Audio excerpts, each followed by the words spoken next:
En el verso 5, David añade, dice, él o la persona, para que nosotros lo entendamos, que tenga estas cualidades, dice, recibirá bendición y salvación. Cualidades de limpio de corazón, el que no ha elevado su alma a cosas vanas. Eso nosotros sabemos que es la obra santificadora del Espíritu Santo. Digamos, el Espíritu Santo es el único que puede hacer que mi alma no se eleve o no se altere o no se sienta súper especial por las cosas vanas, por una casa, por un carro, por cualquier cosa que cuando nosotros estamos sin Dios nos hace sentir como que superiores a los demás, como es el dinero o algo así, digamos. Cuando ya el Espíritu Santo está en nosotros, nos vemos un carro moderno y, qué bonito va, está bien. No nos volvemos simples, no vamos a decir, sí, qué bonito, algún día ya no van a dar carro. No estoy hablando de simpleza, sino lo vemos como algo normal, natural, no nos impresiona. Eso es lo que la Biblia está hablando en esta parte.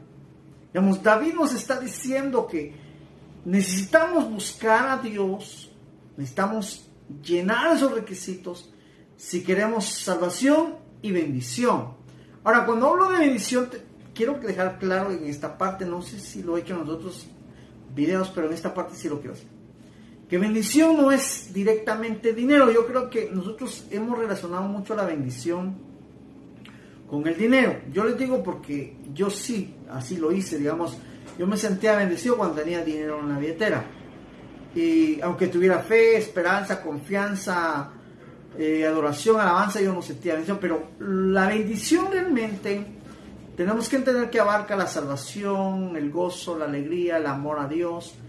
Entonces, estar hablando de una bendición, lógicamente, económicamente también, ¿verdad? Porque lógicamente cuando uno pues tiene lo necesario en la billetera, pues uno está tranquilo. Eso es normal, natural. Pero en sí la bendición es todo, no es solo dinero. Entonces, está hablando David de un resultado cuando uno llena los requisitos con la ayuda del Espíritu Santo. Yo creo que nosotros, si lo entendemos, cuando leemos esto, por ejemplo, en mi caso me despertaba quietud, como que dice, ¿qué debo hacer? ¿Cómo me debo comportar? ¿Qué más debo hacer? ¿Para qué? Para poder agradar a Dios. Y haciendo esto poder disfrutar la bendición y la salvación, que son el resultado de haber hecho lo que Dios pide. En el verso 6 nos habla y dice, semejante o parecido es la generación o las personas que buscan el rostro, dice ahí, o la atención de Dios.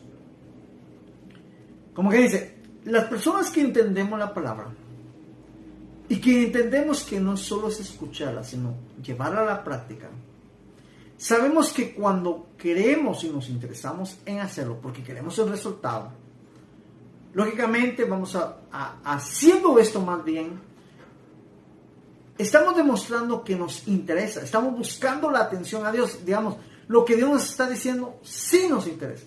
Y sí lo queremos hacer, porque sí queremos ver los beneficios, sí queremos ver los resultados, sí estamos dispuestos a hacerlo. Ahora, en la parte final aquí lo mencionan el Dios de Jacob. Digamos, para Israel, que le dijeran, mira, este es el Dios de Jacob, era como decirle tu bisabuelo, bueno, depende en qué tiempo, porque ya para cuando habían pasado muchas generaciones, pero sí se entiende que eran Jacob e Isaac los primeros padres, o los patriarcas, como algunos los mencionamos. Lo que quiero que entendamos es que hacer eso les hacía a ellos como que entrar en confianza y creer mayormente lo que estaba hablando David. Porque si Dios se manifestó e hizo una obra grandísima con Isaac, con Jacob, con Abraham y sucesivamente hasta los tiempos de David, entonces mencionar a Jacob era como un testimonio, era una forma de creer como hoy en día lo harían con nosotros. Digamos, si Dios se manifestó en nuestros padres, yo creo que a nosotros se nos haría más fácil entender y con mayor razón nos interesaría. Por ejemplo, en mi caso, yo puedo decir que yo creo que en algunos videos les he hablado sobre, podríamos decir, los defectos humanos de mi padre. Está hablando en el sentido carnal. Lamentablemente los tuvo, yo creo que todos los tenemos como seres humanos. Pero hay algo que no podemos dejar pasar. Es como Dios se ha manifestado en ellos, como Dios hizo obra en ellos, como ellos también testificaron de lo que Dios hizo en sus vidas. Y hoy en día, pues, yo doy gracias a Dios porque tengo en mente los testimonios, las historias que mi papá me contó muchas veces de cómo Dios obró en su vida y cómo llegó él a entender a Dios. Lógicamente en el pasado yo las escuchaba de mala gana, reconozco, porque no quería nada con Dios. Pero ya cuando fui entrando en las cosas de Dios, Él, gracias a Dios, me las volvió a repetir. Entonces las vi con valor y hoy en día las tengo guardadas y le agradezco a Dios por eso. Porque yo sé que si alguien me hablara y me dijera, mira, y te lo digo porque tu papá lo vivió, yo sé que me convencería. De igual manera, para Israel en aquel entonces, cuando David lo menciona y menciona al Dios de Jacob, estaba convenciendo a ese Israel que sabía y entendía lo que Dios había hecho con Jacob. Y era un testimonio para ese entonces decir eso y hablar de esto para que pudiera Israel tener confianza en Dios, como hoy en día nosotros, la iglesia, tenemos confianza también en Dios, sabiendo que Dios ha obrado por muchos años con diferentes hombres y que hoy obra con nosotros. Segunda de Crónicas. Como les había dicho anteriormente, este libro lo estudiaremos bajo el enfoque o la perspectiva que Dios espera verdaderos cambios. El punto para poder entender este enfoque o perspectiva sería cuando nosotros vamos y buscamos alguna institución o un instituto, una educación o una capacitación para poder aprender ciertas técnicas o ciertas cosas o herramientas que necesitamos para el ejercicio, ya sea de nuestra profesión o lo que queremos desarrollar. El punto es que cuando nosotros ingresamos y buscamos eso, porque lógicamente vamos porque no entendemos y queremos saber. Lógicamente el instituto nos da la oportunidad, nos asigna un coach, el cual, pues, de cierta manera, su propósito y su enfoque es hacernos entender lo que nosotros no entendemos. El punto es que cuando él empieza a desarrollar su clase, su enseñanza, él utiliza las mejores técnicas que conoce hasta ese momento para podernos dar a conocer lo que nosotros necesitamos.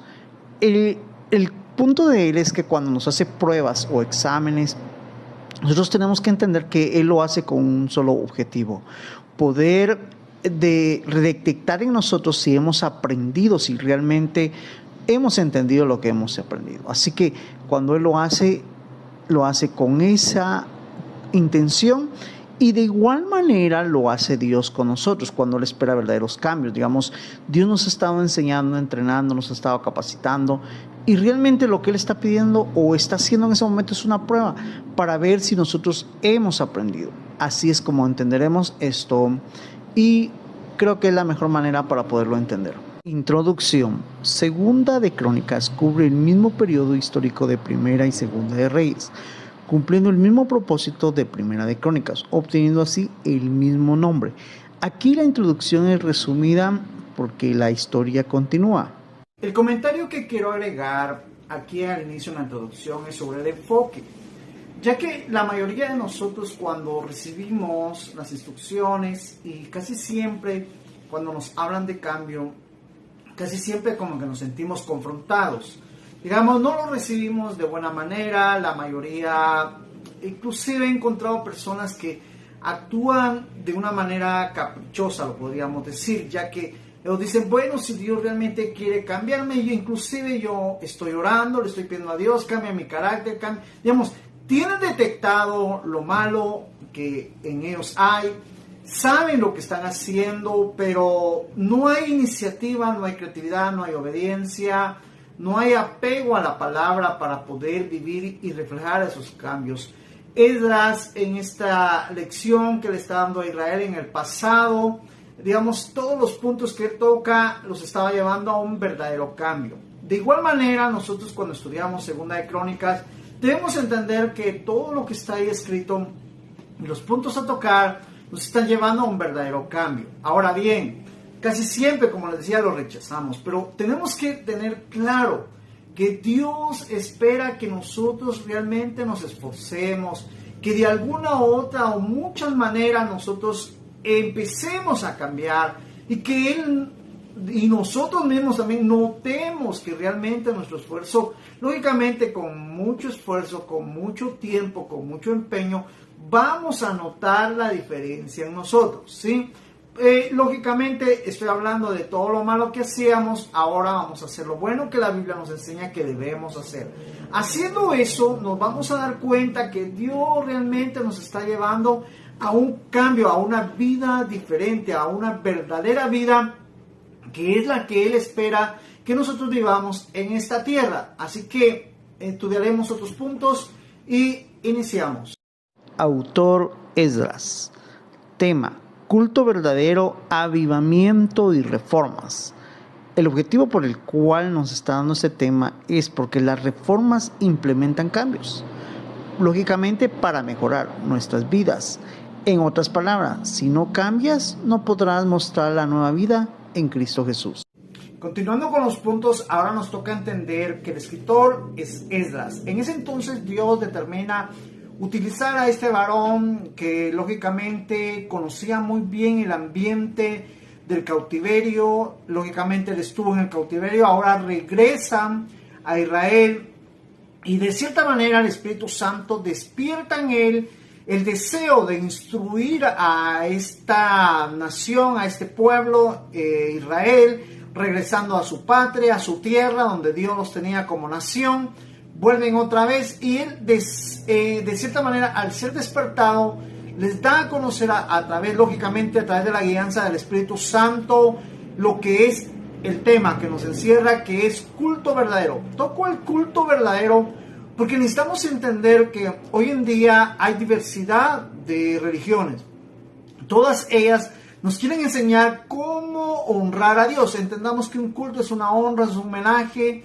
¿Y cómo debemos hacerlo? Algunas tienen ciertas reglas humanas o ciertas determinaciones que no están bíblicamente registradas. Nosotros tenemos que entender que la Biblia la dejó el Señor para que en el pasado se la adoraba de una manera, hoy en el presente se la debe adorar de la misma manera. Dios es el mismo de ayer y hoy y siempre, digamos, Él no ha variado. Por eso es que a la mayoría, cuando a veces me escuchan y les hablo del Antiguo Testamento y el Nuevo Testamento y que no hay variaciones, sino el Nuevo Testamento está dando aclaraciones nada más del Antiguo Testamento, parece que no coincidimos en ese punto. Pero es así, digamos, si yo hablo de un Dios que no cambia, ¿sí? Y si hablo de un testamento que ha cambiado, ¿qué estoy hablando ahí? Digamos, ¿qué representaría a Dios? ¿Un Dios de cambio o un Dios de no cambios? Entonces, necesitamos a veces centrarnos y entender que realmente lo que Él está hablando en el Nuevo Testamento es ampliación realmente de lo que nos estuvo hablando en el Antiguo Testamento. Y dice avivamiento. Lo que tenemos que entender en el tema, ¿por qué Esdras nos está hablando de avivamientos? Digamos, nos hablan de las escenas gloriosas de Israel, que los reyes hicieron esto, los temas, digamos, él está como tratando de motivar al pueblo, que lógicamente desconocía todo eso, no tenía esa información. Los empieza a motivar porque realmente él quiere entender que hay un estímulo, hay un poder, hay alguien que te va a hacer sentir diferente, hay alguien que va a hacer que tú entiendas, ¿sí?, que realmente necesitas ese avivamiento, ese fuego, ese poder, esa fuerza, que se llama Espíritu Santo de Dios, poder de Dios, que realmente nos va a llevar a entender que necesitamos reformas. Lógicamente, el reformista era Esdras, estaba tratando de dar una amplitud y un conocimiento, lógicamente, bajo el conocimiento verdadero, utilizo esa palabra porque es así. Tenemos que entender que hay mucho conocimiento hoy en día, pero no todos perciben o tienen el conocimiento verdadero. Lógicamente, estoy hablando de las personas que se apegan a lo que la Biblia enseña. Eso es lo que quiero aclarar en el tema para que sigamos viendo ahora el propósito. Propósito. Segunda de Crónicas se escribió para el remanente de judíos que regresaba y se enfrentaba a la necesidad urgente de recuperar su herencia espiritual. para olvidar el lado oscuro del pasado de Israel que habían pasado en el cautiverio, poniéndose énfasis en el avivamiento, como dice, encontrar una razón por qué luchar, sabiendo también que las reformas o los cambios, ¿sí?, eran necesarios, que aclara el escritor para sus lectores. Bueno, como ya entendimos que Segunda de Crónicas fue escrito para el remanente que regresaba a la tierra prometida después del cautiverio, yo quiero que entendamos algo.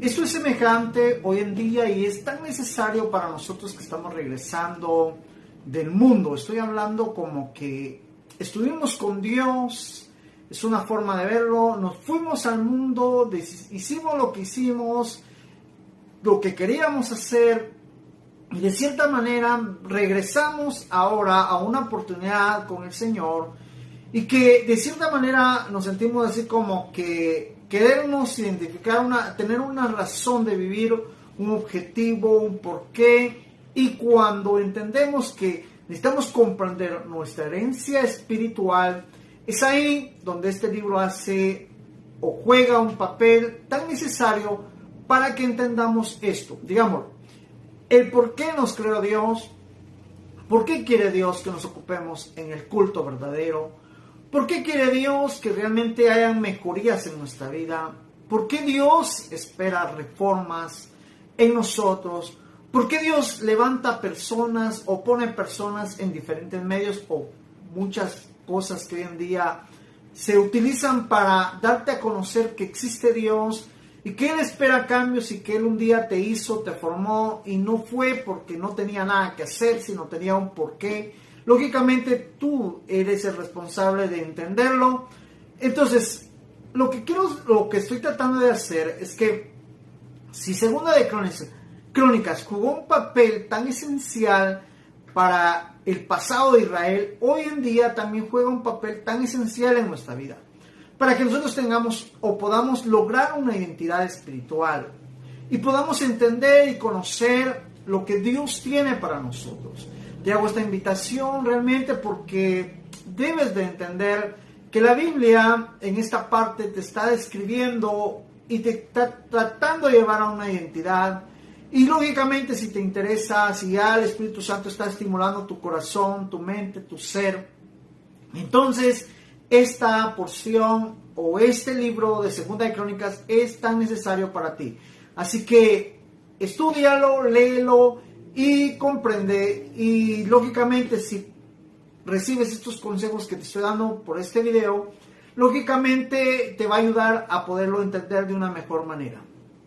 Cuando logramos entender que en el propósito nos vuelve a tocar el avivamiento y las reformas, es porque realmente Esdras está llevando al pueblo a verdaderos cambios, que lógicamente, primeramente, quien nos espera es Dios. Digamos, ellos ya no podían ser personas que se sintieran cautivas porque ya no estaban cautivas físicamente. Pero de igual manera, no lo comprendían porque de cierta manera en aquel entonces Babilonia seguía rigiendo de cierta manera sobre ellos. Lógicamente, para ese entonces Babilonia seguía mandando personas y ciertas, como por ejemplo Nehemías, viene Babilonia con riquezas que obtuvo del rey para poder construir el templo del Señor en Israel. Entonces, de cierta manera, ellos necesitaban entender que es cierto, estaba viniendo esta provisión, pero no seguían bajo el régimen de Babilonia, sino que Dios les estaba dando una oportunidad. Y es ahí donde ellos necesitaban entender que por lo que estaba pasando, imagínense, que podríamos decir, sus reyes, después de tenerlos esclavos, después de imponerles ciertos trabajos, ahora les estaban como que contribuyendo para que ellos hicieran algo. Esto de cierta manera en sus mentes jugaba un papel así como quien dice, ¿somos esclavos o ya no lo somos? Ellos debían entender que ellos estuvieron esclavos por el pecado que practicaron sus antepasados, pero que ahora la oportunidad que estaba sucediendo no era casualidad, sino que era una promesa de Dios.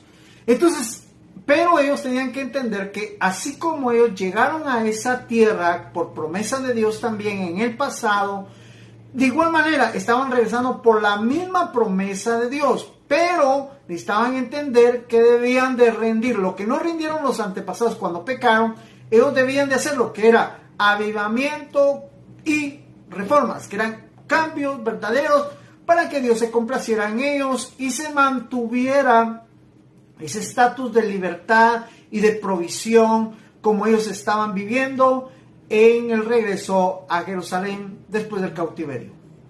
Esto también lo entendemos a través de Segunda de Crónicas, capítulo 15 al verso 19, donde Dios le sale al encuentro a Asa y a todo Israel y le requiere lo que ellos debían de hacer para tener una relación con Dios.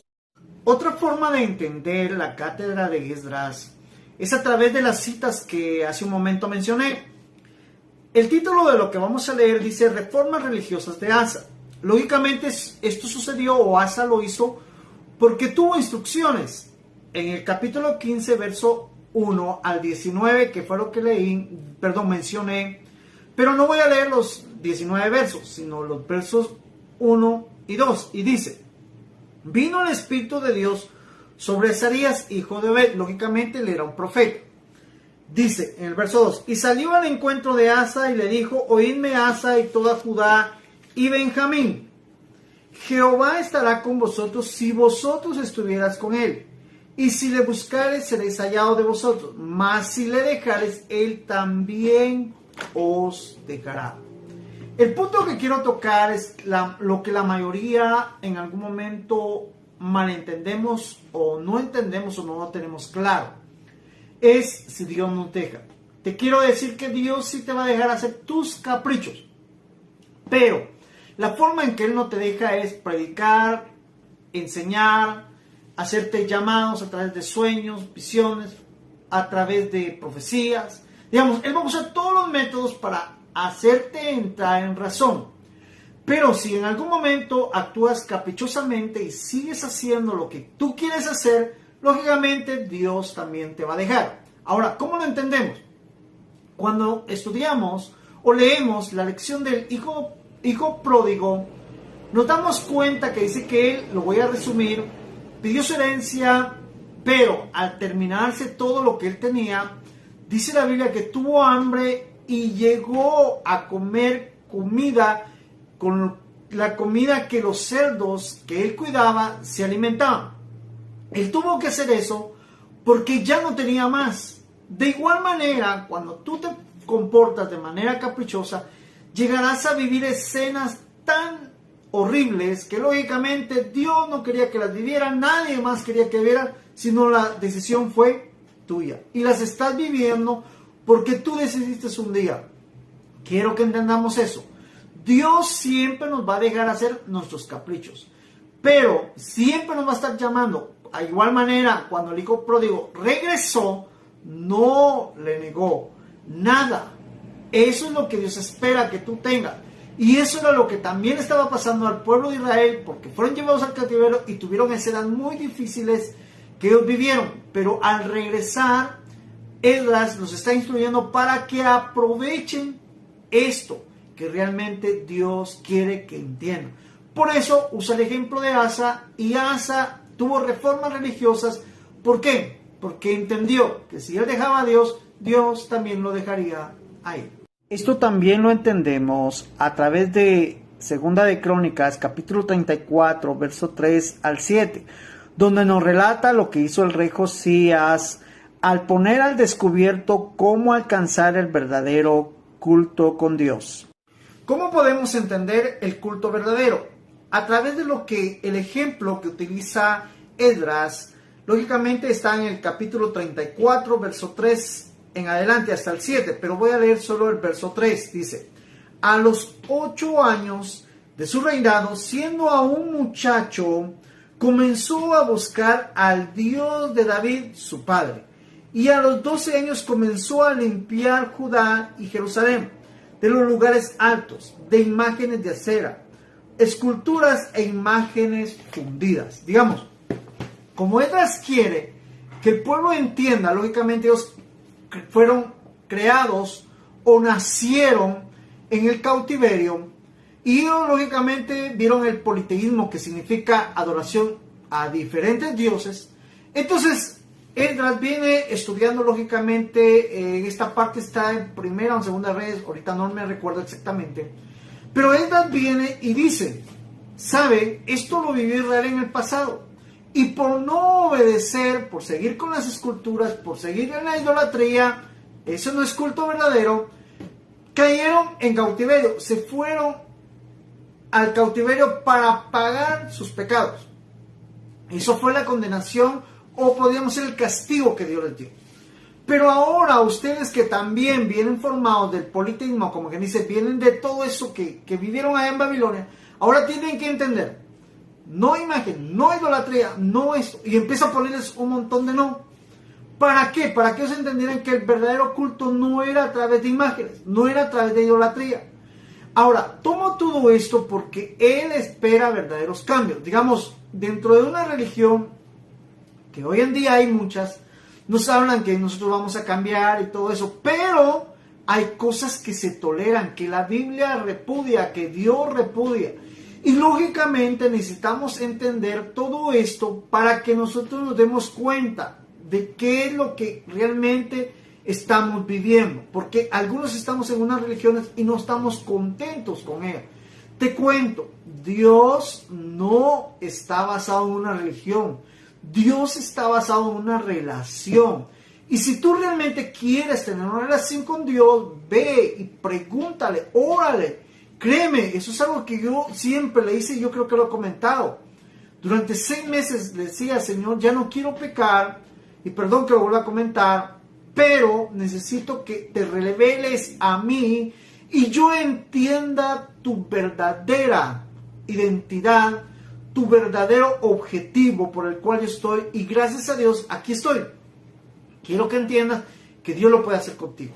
Así que esto realmente encierra, en el propósito entendemos que encierra el verdadero, el por qué Esdras está tomando todos esos ejemplos, y lógicamente cuando la iluminación del Espíritu Santo nos llega a nosotros y entendemos, lógicamente vamos a comprender que solo nos queda un porqué, y es revelar o hacer lo que Dios demanda para reflejar los verdaderos cambios.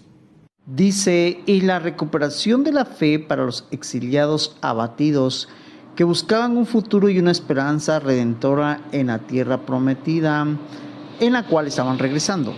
Bueno, ya cerrando con los puntos que Esdras tocó y ya teniendo claro todo esto, lógicamente todo esto lo hizo Esdras porque quería recuperar la fe de ellos. Digamos, de cierta manera, ellos se sintieron como alguna vez te has sentido tú o yo, sin esperanza, sin seguridad, sin fe, sin tener capacidad en qué creer, nada creemos. Hoy creo que muchos en todos lados se sienten así porque les falla papá, les falla mamá, los hermanos, la esposa, los hijos, parece que todos nos fallamos y que nos falla el presidente, nos falla, y estamos en una humanidad donde la mayoría no toman un compromiso con Dios, donde no hacen lo que tienen que hacer y pareciera que nosotros, como es lo que nos rodea, es lo que vemos. Pero yo creo que la Biblia y Dios son la luz que alumbran hoy en día. Cuando nosotros creemos en ellos, nos puede fallar todo el mundo. Hoy yo lo puedo hacer confiadamente, pero me he dado cuenta que el que no me falla es Dios. Un día espero que tú puedas hablar de esa misma manera y entender que sí pasas situaciones difíciles, pero ahí está Dios contigo, y que las situaciones difíciles son diferentes cuando vas de la mano de Dios y cuando realmente entiendes que Dios es una esencia, es un poder que está contigo en donde quiera que tú vayas. También Esdras está haciendo todo esto porque se da cuenta que ellos están abatidos, digamos, de venir de trabajos forzosos, ahora llegar a la tierra y no ver nada, ni templo, ni casa. Bueno, ahí es un reinicio de Israel. Pero ellos, podríamos decir, en su aflicción, en su situación difícil que estaban, necesitaban una esperanza. Dios siempre va a ser nuestra esperanza.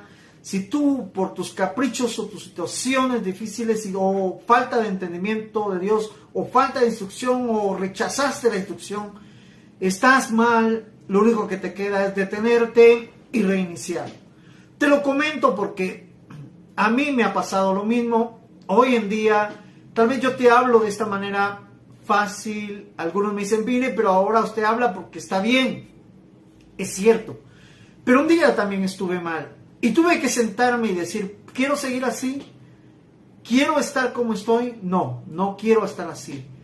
Yo creo que existe un Dios y que Él puede hacer una diferencia en mi vida y que yo he esperado de muchas personas y parece que todos me han fallado.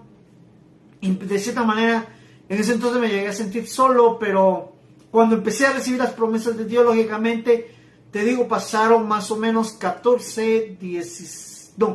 15 años pasaron, que tuve que esperar. Todo eso fueron situaciones difíciles. Hoy en día, gracias a Dios, porque Dios me prometió, ha estado cumpliendo, cada vez cumple otras y cumple, y sigue cumpliendo. Y bueno, ya estando aquí, pues tomo más ánimo para decirte, vamos, cambia, busca. No sé si tú vas a esperar 14 años, a mí me tocó, puede ser menos o más. Te lo cuento porque yo me acuerdo cuando yo escuché a personas que decían, yo esperé 20 años, esperé 28 años, yo me quedaba, yo apenas llevo 2, 3, bueno, iniciaba, nunca imaginé que iban a ser 14, pero te digo, estos 14 fueron, porque eran 7 realmente, pero fueron 14 porque ya estando casi con la promesa, me rebelé contra Dios y lógicamente fui a otros 7, ¿verdad? Pero espero que tú no lo hagas. Espero que tú sí puedas seguir el propósito de Dios. Y créeme, Dios de alguna otra manera va a manifestarse en tu vida y te vas a dar cuenta de lo que Dios tiene para ti. Así que te animo con este video y espero que puedas disfrutar lo que Dios tiene para ti.